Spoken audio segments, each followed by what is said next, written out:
Tapa a tapa, de Génesis a Apocalipsis.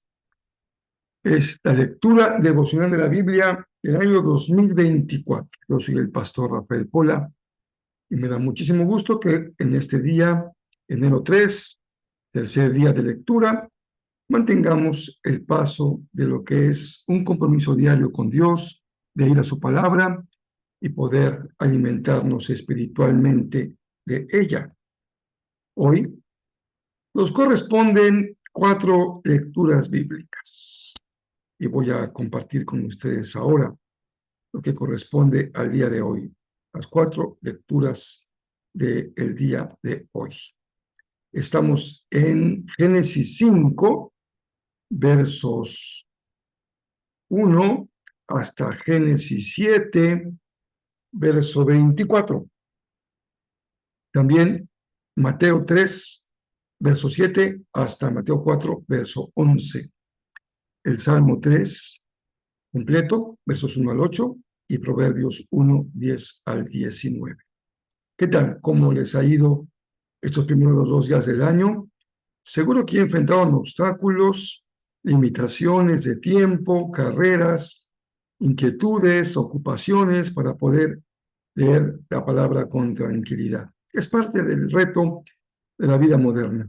Necesitamos administrar muy bien el reloj para que no nos venzan las carreras y podamos darle tiempo a la palabra. Porque con la palabra no se puede correr. Hay que ir despacio, leyendo con toda calma. Tendremos hoy entonces estas 4 lecturas, pero como hicimos los días anteriores, también hoy tendremos ocasión de ser instruidos, orientados con una introducción general al libro. Tuvimos una primera introducción a Génesis, nos falta la segunda parte. Tuvimos una primera parte de Mateo, nos falta la segunda parte. Y tendremos hoy la introducción al libro de Salmos. Es un resumen detallado, lo suficiente para comprender en qué consiste, en cuál es su contenido, en fin, sus características generales. Como siempre, te recomiendo que tengas un tiempecito breve antes de empezar con la lectura y la meditación para que respires en profundidad, encuentres un lugar tranquilo, puedas estar en paz con tu corazón. Tal vez esa habitación tranquila es tu recámara o tu baño, una azotea, un garage, el jardín frente a tu trabajo, frente a tu escuela, donde el Señor te permite tener un espacio de tranquilidad. Bueno, iniciemos con la parte de la introducción. Déjeme entonces compartirla para que tenga un buen audio. Requiero hacer aquí una pequeña adaptación y ya está listo. Vamos a pasar ahora a la introducción a los Salmos. El libro de Salmos es una colección de 150 poemas hebreos antiguos, canciones y oraciones provenientes de todos los periodos de la historia de Israel. Muchos de estos poemas están conectados con el rey David, de hecho, 73 de ellos, y él era conocido como poeta y arpista. Pero hay muchos autores diferentes detrás de estos poemas. Tenemos los poemas de Asaf o los de los hijos de Coré.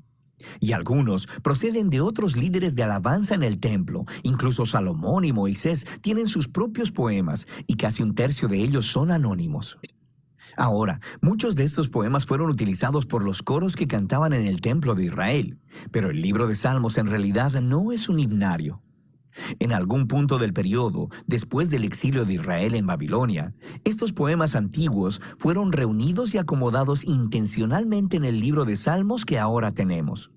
Y este tiene un diseño y un mensaje bastante único, el cual no notarás a menos que lo leas de principio a fin. Ahora, para ver cómo está diseñado el libro de Salmos, lo más útil es, de hecho, empezar por el final. El libro concluye con 5 poemas de adoración al Dios de Israel, y cada uno comienza y termina con la palabra aleluya, que es una orden en hebreo para decirle a un grupo de personas que adoren a Yah, la versión corta del nombre divino Yahweh.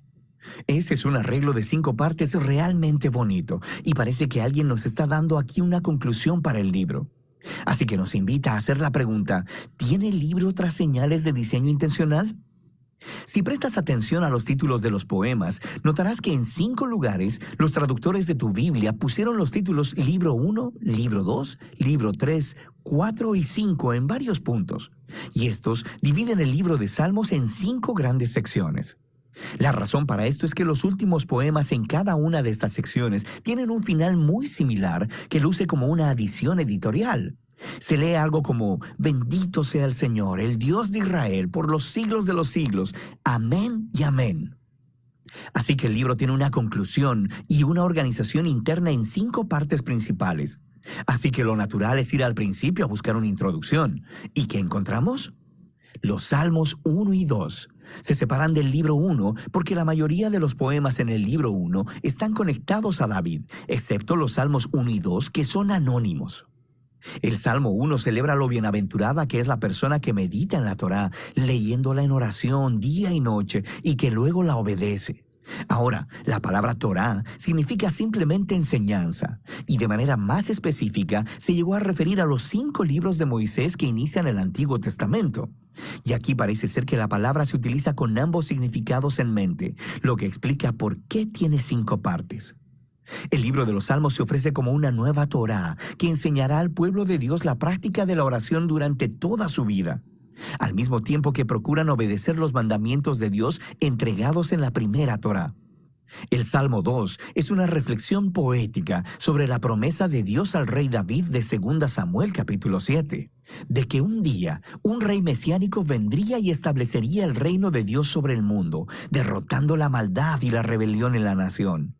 El Salmo 2 concluye diciendo que todos aquellos que se refugian en el rey mesiánico serán bienaventurados, precisamente la palabra que se utiliza para iniciar el Salmo 1. Y así, estos 2 poemas juntos nos dicen que el libro de Salmos está diseñado para ser el libro de oración del pueblo de Dios según ellos procuran ser fieles a los mandamientos de la Torá, mientras anhelan y esperan el venidero reino mesiánico. Ahora, con estos 2 temas presentados, podemos empezar a ver cómo los libros más pequeños también han sido diseñados alrededor de estas 2 ideas. Por ejemplo, el libro 1 tiene justo en el centro una colección de poemas, los Salmos del 15 al 24, que inician y concluyen con un llamado a ser fieles al pacto. Y luego, en los Salmos del 16 al 18, encontramos una representación de David como un modelo de esta clase de fidelidad. Así que él clama a Dios para que lo libere y Dios lo enaltece como rey. Ahora, en el grupo de poemas correspondientes, los Salmos del 20 al 23, el David del pasado se ha convertido en una imagen del futuro rey mesiánico, quien también clamará a Dios. Él será librado y le será dado un reino sobre las naciones. Y luego, justo en el centro de esta colección, está un poema, el Salmo 19, dedicado a adorar a Dios por proveer la Torá. Así que aquí lo tenemos, los 2 temas de los Salmos 1 y 2 ligados muy de cerca aquí. El libro 2 abre con 2 poemas que están unidos por su esperanza de un regreso al templo en Sion en el futuro. Y esta es una imagen muy asociada con mucha proximidad a la esperanza del reino mesiánico. Luego, el libro 2 cierra con un poema que representa el futuro reino del rey mesiánico sobre toda la nación. Este poema es realmente asombroso porque hace eco de todos estos otros pasajes de los profetas acerca del reino mesiánico. Y concluye diciendo que este rey traerá el cumplimiento de la antigua promesa de Dios a Abraham sobre traer bendición de Dios a todas las naciones. El libro 3 también concluye con un poema que reflexiona sobre la promesa de Dios a David, pero esta vez a la luz del exilio de Israel.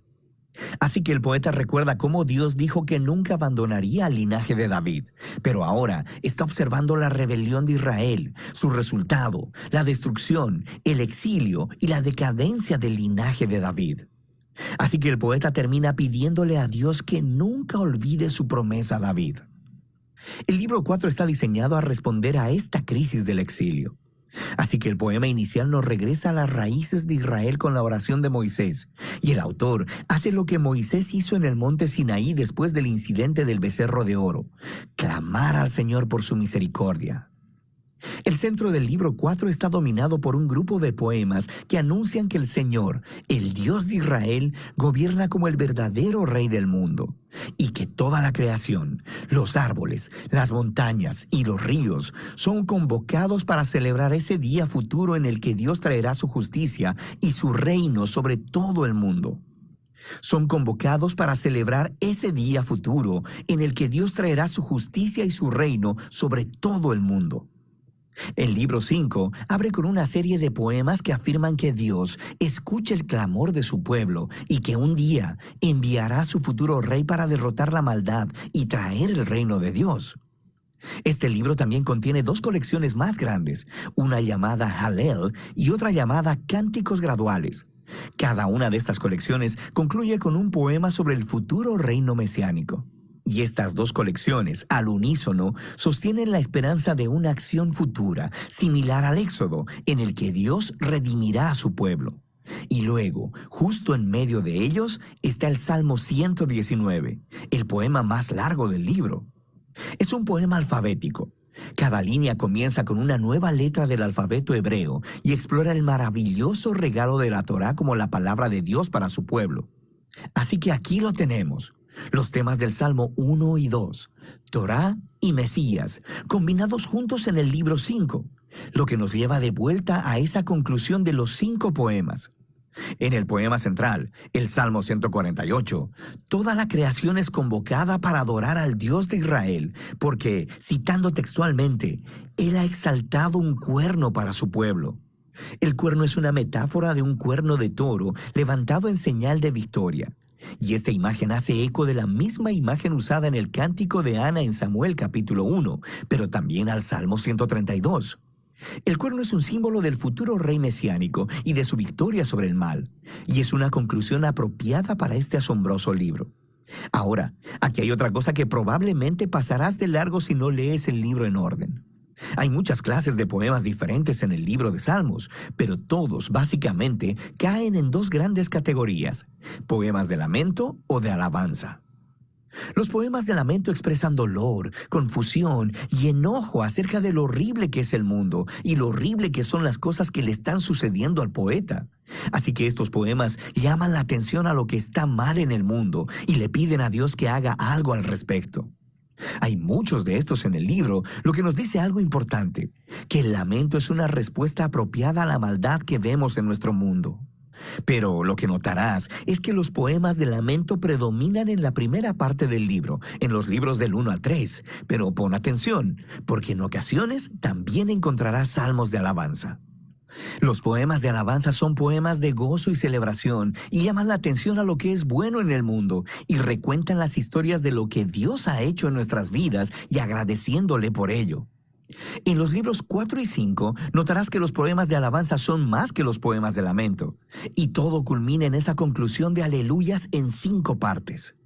Este cambio de lamento a alabanza es profundo y nos dice algo acerca de la naturaleza de la oración, mientras esperamos por el rey mesiánico como el libro nos enseña a hacer. Esto creará tensión para nosotros mientras miramos el trágico estado de nuestro mundo y de nuestras vidas. Así que los salmos nos enseñan a no ignorar el dolor de nuestras vidas, pero también, al mismo tiempo, que la fe bíblica mira hacia adelante, mirando a la promesa del futuro reino mesiánico de Dios. Así que, Torá y Mesías, lamento y alabanza, fe y esperanza. De eso trata el libro de Salmos. Extraordinaria introducción, nos da un panorama global del libro, sus temáticas principales, la forma en que se ha estructurado, así que podemos leer mucho mejor, ya salmo por salmo, con esta introducción. Si tú no te has familiarizado mucho con la Biblia, te recomiendo que regreses una y otra vez a las introducciones. La de que vimos el primer día con el caso de Génesis, la que vimos el día de ayer, en el caso de Mateo, y la que corresponde al 3 de enero. Aquí hay un errorcito con el calendario que les puse, dice enero 2, estamos en enero 3. Así que la introducción a Salmos hoy y mañana tendremos la de Proverbios. Con estas 4 introducciones tienes material de estudio, pero para aventar para arriba. Así que saca tu cuaderno de notas, tu bolígrafo, hazte un estudioso de la palabra, estudia, compara, ve lo que él va diciendo y revisa el texto bíblico, y creo que vas a profundizar mucho. Porque en la lectura diaria que hacemos nosotros, como hoy, es devocional. Es una lectura completa de un verso a otro, pausada, encontrando palabra de Dios para nuestra vida, dirección, orientación. Así que, sin más, entonces permíteme que veamos hoy lo que veremos hoy, lo que hemos leído o vamos a leer el día de hoy. Un breve repaso a ojo de pájaro. Estaremos considerando lo que tenemos para hoy en la escritura. Ya vimos entonces esta pequeña introducción. Génesis. En Génesis nos corresponde capítulo 5, verso 1 al capítulo 7, verso 24. ¿Qué hay? Hay 2 historias, dos relatos, 2 crónicas. Los descendientes de Adán hasta llegar a Noé. Y es importante que veamos esto porque Noé es un personaje clave, es como un personaje de bisagra. Aquí llegamos a un punto y va a haber un cambio, porque es como una nueva creación, ya que la primera creación será destruida por el juicio de Dios, por el pecado del hombre, y Noé viene siendo un nuevo inicio. Es hermoso. Génesis siempre es el libro de los principios, el principio del mundo, el principio de la vida, el principio del ser humano, el principio de la pareja, tenemos el principio del mal, del pecado, el principio de la restauración, porque no es el pacto de Dios, un nuevo pacto que Dios establece para que nunca más sea destruida la vida de esta manera sobre la tierra. La segunda historia es la historia de Noé, justamente, y nos habla del diluvio, y llegaremos hasta una parte casi final de la historia de Noé, con el capítulo 7, versículo número 24. Muy bien. También, si tú estás leyendo de forma pausada, aquí podrías detenerte y tal vez leerás más tarde Mateo y leerás más tarde Proverbios y Salmos. Puedes continuar con la meditación. Si no, continúa y acompáñame en la revisión de los siguientes pasajes. También vamos a considerar, en este caso, el pasaje de Mateo 3, verso 7, hasta el capítulo 4, versículo 11. Aquí hay un personaje que aparece muy importante, el precursor, que había sido profetizado, Juan el Bautista, que bautiza a Jesús.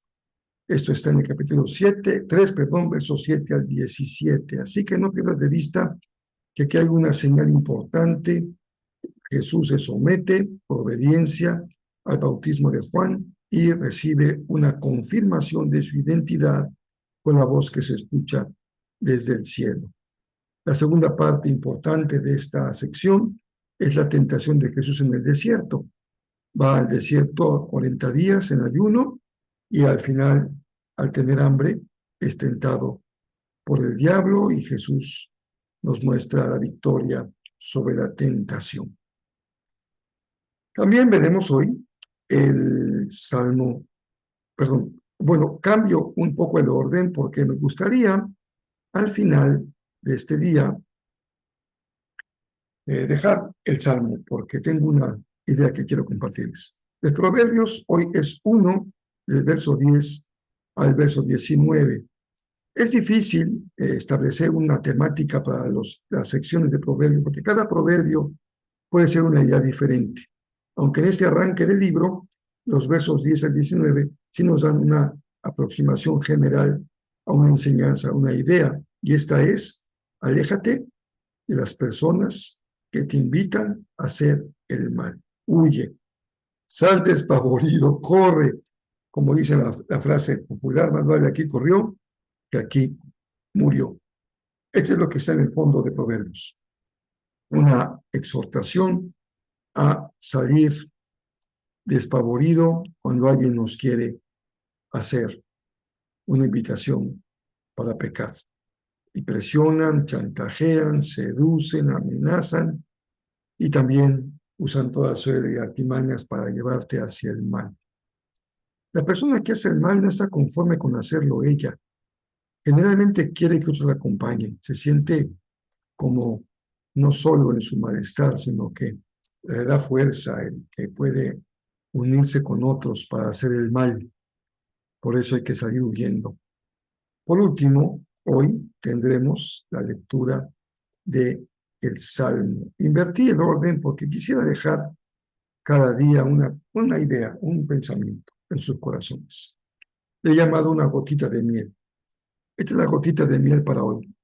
Puedes endulzar tu día, endulzar tu tecito, tu café, ese pancito con un poquito de miel para que se endulce tu día. Y todo el Salmo 3 es, no hay un verso que podamos omitir, pero tuve que escoger dos y cualquiera hubiera sido muy bueno. Pero te dejo estos dos. Salmo 3:3. Pero tú, oh Señor, eres un escudo que me rodea. Eres mi gloria, el que sostiene mi cabeza en alto. Ve ese sentido de victoria y de protección. Verso 4. Clamé al Señor y Él me respondió desde su monte santo. Clama al Señor, ora, y el Señor te va a responder sin el menor asomo de duda. Te recomiendo que hagas la lectura pausada, usa tu Biblia encuadernada como Biblia en un año, y es mucho más sencillo. Si la estás usando física, sugiero que vayas subrayando. Si no te gusta dejarla con subrayado fijo, pues hazlo con un lápiz para poder borrar si es necesario. Ve tomando notas. A algunos les gusta hacer notas en los márgenes de la Biblia, pero como la Biblia es muy pequeña la letra y muy ajustada a la página, luego no hay mucho espacio. Así que te recomiendo que uses un cuaderno para que vayas anotando tus reflexiones, tus aprendizajes, en fin. A mí me obsequiaron en el intercambio de regalo navideño este cuadernito. Es como una agenda. Yo no uso ya mucho el escribir, generalmente a la computadora, pero me gustó. Está muy bonito, es como una agenda, viene cada día y uno pone la fecha y uno puede aquí escribir lo que Dios nos va dando. Además es muy bonito, muy agradable a la vista, azulito con un filo dorado y podemos ir anotando. Entonces me va acompañando, acompañas tu Biblia con tu cuaderno, vas anotando y vas aprendiendo lo que el Señor te dice. Puedes anotar tus decisiones, tus compromisos, tus desafíos, tus metas, objetivos, cosas que hacer, lo que Dios te va poniendo en tu corazón. Si estás acercándote a la Biblia por primera vez o por segunda, o ya tienes años de leerla, pero hay cosas que siguen siendo para ti difíciles de entender, les reitero mi invitación. Permítame acompañarles en esa lectura. ¿Tienen preguntas? Ahí en el propio chat que tenemos de las diferentes redes sociales, puedes mandarme un mensaje personal con tu pregunta y yo lo veré y lo voy a compartir, la respuesta aquí, en los videos. También puedes hacerlo en Facebook o en YouTube. En los dos casos hay espacio para hacer comentarios. Generalmente veo algunos hermanos queridos, una hermana mía muy amada que siempre es muy generosa en poner sus comentarios en relación con las meditaciones. Creo que es muy enriquecedor. Si podemos poner preguntas, adelante, ánimo. Podemos hacer un esfuerzo de aprendizaje compartido. Por hoy, aquí concluimos. Nos vemos mañana, enero 4, con la lectura de la Biblia. Recuerda que la meditación, tanto en formato de video como de audio, está disponible desde muy temprano en el día. Cuando amanece a las 12:01, ya está subida tanto en Facebook como en YouTube.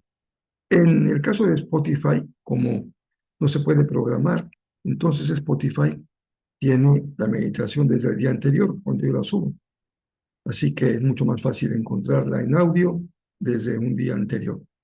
Yo lo pongo en los chats para que puedan picarle y simplemente escuchar, pero tú puedes buscarla, no tienes que esperar a que aparezca en el chat. A cualquier hora entra a la página de Facebook o de YouTube y ahí están ya las meditaciones grabadas y colocadas para que puedan escucharlas o verlas. Les mando un abrazo muy cariñoso, ánimo, estamos en el día 3. Que el Señor siga abundando en palabra en nuestras vidas.